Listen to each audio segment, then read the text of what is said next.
Hello everyone, my name is Hiba and you are watching me from Germany. आज जो है वो हम थोड़ा बाहर निकले हैं बच्चों को लेके, क्योंकि यहाँ पे ईस्टर हॉलीडेज़ चल रही थी and my husband is also out of city. तो मैंने सोचा कि क्यों ना बच्चों को लेके कहीं बाहर निकला जाए, क्योंकि मौसम आज बहुत का अच्छा है। It's cloudy, it's not very Sunny, तो परफेक्ट वेदर था बाहर जाने के लिए। तो आज हम कहीं जाएंगे जो कि आपको अभी थोड़ी देर में पता चलेगा, लेकिन फॉर नाउ आज जो आप वीडियो में देखेंगे वो देखेंगे जर्मनी की पब्लिक ट्रांसपोर्टेशन। सड़कें तो आप देख ही रहे हैं, यहाँ पे काफ़ी साफ़ सुथरी होती हैं, लेकिन ये एक मेन स्ट्रीट है इसलिए काफ़ी ब्रॉड है, वरना ज़्यादातर यूरोप के अंदर जो सड़कें हैं वो इतनी ज़्यादा चौड़ी नहीं होती, पतली पतली गलियाँ होती हैं। आई थिंक वही ब्यूटी भी कहलाती है यूरोप की। और मुझे लगता है इसकी वजह यह है कि यहाँ पे काफ़ी पहले से लोग बसते थे, तो शायद उस वक्त उन्होंने इंफ्रास्ट्रक्चर का इतना सोचा नहीं और पतली पतली गलियाँ बनाई। बट एनी हाउ आज हम पब्लिक ट्रांसपोर्टेशन से जाएंगे। 2 बसेस चेंज करनी है और एक ट्रैम लेनी है। यहाँ की जो ट्रांसपोर्टेशन है, पब्लिक ट्रांसपोर्टेशन, वो काफ़ी अच्छी है, कनेक्टिविटी भी बहुत अच्छी है और कंफर्टेबल है। लेकिन समटाइम्स ये होता है कि बसेस वगैरह थोड़ा टाइम से आगे पीछे हो जाती हैं। मतलब पाकिस्तान में लोग कहते थे कि वेजेस नहीं हैं तो स्ट्राइक्स हो रही हैं, लेकिन यहाँ पे भी इवन किंडरगार्टन में और आपकी जो पब्लिक ट्रांसपोर्टेशन है उसके अंदर अक्सर स्ट्राइक्स होती रहती हैं, जिसकी वजह से जो है वो ट्रेन्स के शेड्यूल्स या बसेस के शेड्यूल्स हैं वो आगे पीछे हो जाते हैं। राइट नाउ जो है ये एक ट्रैम का क्लिप है। ऑब्वियसली मैं अंदर से बहुत ज़्यादा नहीं क्लिप्स बना सकती थी, क्योंकि लोगों की प्राइवेसी होती है और यहाँ पे यूरोप में तो बहुत ही स्ट्रिक्ट पॉलिसी है, आप किसी को भी फिल्म नहीं कर सकते। लेकिन फिर भी एक आइडिया आपको हो जाएगा कि किस तरह की यहाँ पे ट्रेन्स होती हैं, या हम लोग इसे ट्रैम बोलते हैं। आप इसे सिंपल वर्ड्स में ट्रेन भी कह सकते हैं। ये जो ट्रेन्स हैं ये बाहर चलती हैं। इसी तरह की अंडरग्राउंड ट्रेन्स भी होती हैं। म्यूनिक के अंदर जो है वो अंडरग्राउंड ट्रेन सिस्टम बहुत ही ज़बरदस्त है। जिस सिटी में अब मूव हुई हूँ वहाँ पे अंडरग्राउंड सिस्टम तो नहीं है, बट वहाँ पे ट्रैम्स भी हैं और बसेस भी हैं। तो यहाँ से हम इस ट्रैम से उतरेंगे, हमें मेन स्टेशन पहुँचेंगे और फिर मेन स्टेशन से एक और बस है, जिसके बाद हम पहुँच जाएंगे अपनी डेस्टिनेशन पे। ये है वो मेन स्टेशन। क्योंकि ये मेन स्टेशन है तो इट्स वेरी ब्यूटीफुल एंड यहाँ पे बहुत सारी कनेक्शंस आते हैं बसेस के भी, ट्रैम्स के भी, तो इसलिए बहुत ज़्यादा पॉपुलेटेड भी है यहाँ पे। जैसे आपको दिख रहा होगा बहुत से लोग आ रहे हैं जा रहे हैं, क्योंकि सभी को यहीं से ही ट्रेन चेंज करके अपनी अपनी डेस्टिनेशंस पे जाना होता है ना। अदरवाइज़ जो स्टॉप्स होते हैं जनरल, उनके ऊपर इतना रश नहीं होता है। हमारी जो लास्ट बस है वो भी आ गई है, हम इसमें सवार होते हैं और फिर आपसे कुछ और बातें होती हैं।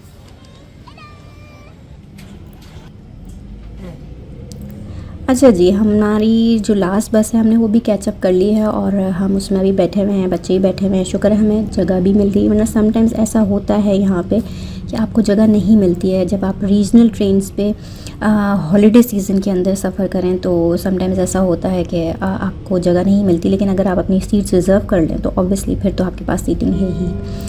यहाँ पे आप देख सकते हैं ये यूरोप का टिपिकल व्यू है। यहाँ की बिल्डिंग्स, ये सारी बिल्डिंग्स बहुत लाइक सेंचुरीज़ ओल्ड हैं। इनका जो आर्किटेक्चर बाहर से है इन्होंने उसको उसी तरह प्रिजर्व किया हुआ है। लेकिन जब आप इन बिल्डिंग्स के अंदर जाते हैं तो इन बिल्डिंग्स में कैफ़ेज़ होते हैं, शॉप्स होते हैं, शॉपिंग मॉल्स होते हैं, तो अंदर जाके आपको बिल्कुल भी फील नहीं होता कि आप किसी ओल्ड बिल्डिंग में हैं, बिकॉज उन्होंने अंदर से उसको बिल्कुल रेनोवेट कर लिया है। लेकिन बाहर से जो है वो उनकी खूबसूरती को अभी तक उसी तरह बरकरार रखने की कोशिश की है। और इस तरह की जो सड़कें आपको दिख रही हैं जो कि बहुत खूबसूरत लगती हैं और है भी, मतलब वाकई में दे आर वेरी ब्यूटीफुल। लेकिन जब आपके साथ छोटे बच्चे हों और आपके पास स्ट्रॉलर हो तो यही सड़कें बहुत बुरी लगती हैं कि मेरे पास अभी एक बेबी छोटा ही है और उसके साथ मैं स्ट्रॉलर में ही सफ़र करती हूँ, तो लाइक मतलब बहुत मुश्किल हो जाता है। तो ये जहाँ पे ये खूबसूरती है वहाँ के इसके कुछ डिसएडवांटेजेस भी होते हैं, लेकिन I mean this is how Europe is. So इस छोटी सी क्लिप में आपको जो है यहाँ का पूरा माहौल दिख जाएगा। लोग कैफ़ेज़ में बैठे हैं क्योंकि मौसम अच्छा है, कॉफ़ी इंजॉय कर रहे हैं, और जो बिल्डिंग्स हैं वो उनका आर्किटेक्चर भी आपको अच्छे से दिख रहा होगा। ओवरऑल जर्मनी के अंदर जितनी भी बिल्डिंग्स और आर्किटेक्चर की अगर आप बात करें तो इसी किस्म का आर्किटेक्चर आपको मिलता है। बहरहाल अब हम पहुंच गए अपनी डेस्टिनेशन पे।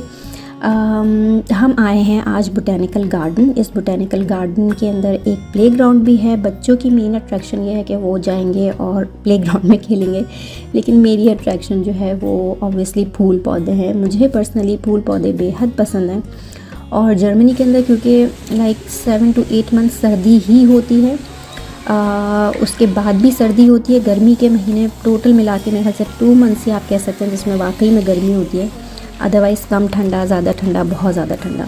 तो ये जो फूल पौधे होते हैं ये बहुत ही कम अरसे के लिए हमको दिखाई देते हैं अभी, क्योंकि स्प्रिंग का सीज़न है। फ्लूलिंग कहते हैं, जर्मन वर्ड है और स्प्रिंग सीज़न। तो इसी सीज़न के अंदर हमें ये ग्रीनरी नज़र आती है, फ्लावर्स नज़र आते हैं और फिर पूरे साल के लिए गायब हो जाते हैं। इवन गायब नहीं भी हों मुझे तभी भी ये उतनी अच्छे लगते हैं, लेकिन क्योंकि इनका टाइम ड्यूरेशन बहुत ही कम है तो इसलिए इनकी अहमियत थोड़ी सी ज़्यादा बढ़ जाती है। अगर आपके इर्द गिर्द हाउसेस हैं या बालकनीज़ हैं तो लोग तरह तरह के फूलों से उनको सजाते हैं, अपने गार्डन्स को मेंटेन करते हैं। ऑल्दो वो सारी मेहनत सिर्फ 2-3 मैक्सिमम 5 मंथ्स की होती है, उसके बाद वो सब डेड हो जाता है। मगर यहाँ के लोग इतनी नेचुरल ब्यूटी होने के बावजूद भी अपने गार्डन्स को, अपनी बालकनीज़ को बहुत खूबसूरत सजाते हैं। हमें अभी तक वो सब कुछ नहीं आया। मे बी शायद वक्त के साथ साथ सीख जाएं कि कौन से पौधे को कब, इनके टाइमिंग्स होते हैं। लाइक स्प्रिंग से पहले ही वो बीज बो देते हैं ताकि जब स्प्रिंग आए तो वो फ्लावर जो है वो ब्लूम करें। और पर्सनली मुझे ये बोटेनिकल गार्डन बहुत अच्छा लगा। बहुत सारी यहाँ पे फ्लावर्स की भी वैरायटीज़ थी और लीव्स की भी वैरायटीज़ थी। It's an Augsburg. ऑक्सबर्ग एक जर्मनी का शहर है और यहाँ पे ये है, लेकिन यूजुअली हर बड़े शहर के अंदर बोटेनिकल गार्डन्स होते ही हैं। अगर आपके घर के पास भी है तो जाएं और देखें, because this is the season two visit a botanical garden. और फूलों को देख के जो खुशी मिलती है, आई डोंट नो हर किसी को मिलती है नहीं, लेकिन मुझे लगता है कि खुशी मिलती है। एक खुशी तो वो होती है जो आप अंदर दिल से महसूस करते हैं, लेकिन एक खुशी और ताज़गी वो होती है जो आप आँखों से देख के एक्सपीरियंस करते हैं। जो ग्रीनरी है वो उसी तरह की ताज़गी और तस्कीन आपको भी देती है जब आप उसे देखते हैं। और इसी तरह फूल और उनके जो कलर्स होते हैं, मतलब सुबहान अल्लाह, अल्लाह ताला ने कितनी खूबसूरत चीज़ें बनाई हैं, कितने खूबसूरत कलर्स बनाए हैं। मतलब एक एक पौधे को अगर आप बैठ के देखें, उसके एक एक पत्ते को, उसकी एक एक शाख को, तो अंदाज़ा होगा कि इनके अंदर ज़िंदगी कितनी खूबसूरत है। खैर, तो हम यहाँ से विज़िट करेंगे, ज़्यादा फ़लसफ़ियाना बातें नहीं करेंगे। आगे आ रहा है जापान गार्डन। वो भी बहुत खूबसूरत है। उसमें थोड़ी बहुत उन्होंने जापान को की तरह के जो गार्डन्स होते हैं उनको वो किया। तो आप वीडियो आखिर तक देखिएगा। There are lots of varieties of plants and flowers here और आई थिंक कि आप लोग बहुत बहुत बहुत इन्जॉय करेंगे। मैंने बहुत इन्जॉय किया और मैंने सोचा जब मैंने इन्जॉय किया तो क्यों ना मैं आप लोगों को भी वो सारी चीज़ें दिखाऊं। तो मिलते हैं फिर वीडियो के एंड तक। आई होप कि आप इस वीडियो को इन्जॉय करेंगे और आपकी आंखों को भी वही ताजगी और तस्कीन मिलेगी जो कि मुझे इन सारे फूल पौधों को देख कर हुई।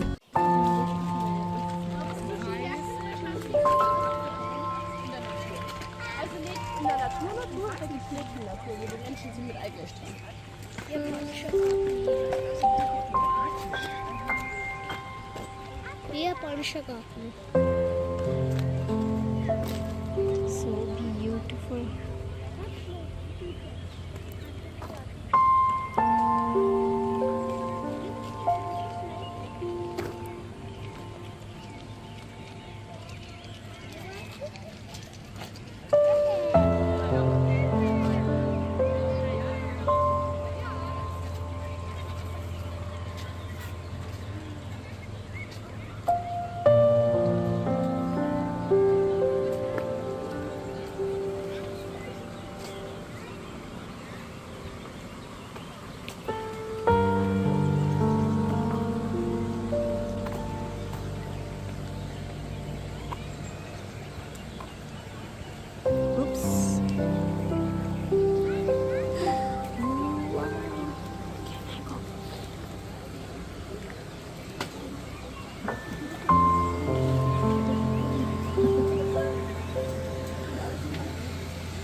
बच्चे जो हैं वो खेल के और हम लोग घूम फिर के काफ़ी थक गए, तो यहाँ पे मैं कुछ स्नैक आइटम्स बना के लेकर आई थी, क्योंकि इस टाइप की जगहों पे आपको यूजुअली कुछ खाने पीने के लिए नहीं मिलता, तो आपको हर वक्त अपना लंच बॉक्स अपने साथ कैरी करना पड़ता है।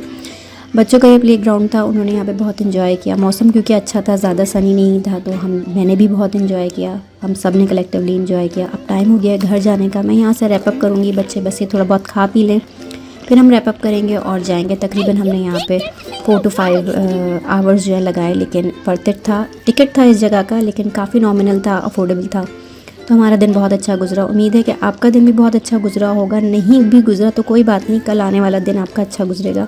कोशिश कीजिएगा कि अपना ख्याल रखें, अपने आसपास के लोगों का भी ख्याल रखें और अपने आसपास फूल पौधों का भी ख्याल रखें। स्पेशली कराची के लोग फूल पौधे लगाना भूल गए हैं, पानी की कमी है, वरना जब मेरा बचपन था तो लोग पानी देते थे फूल पौधों को, तो वो पनपते भी थे और ख़ूबसूरत भी लगते थे। तो प्लीज़ उस रिवाज को वापस लेकर आएँ और अपने शहर को भी खूबसूरत बनाएं।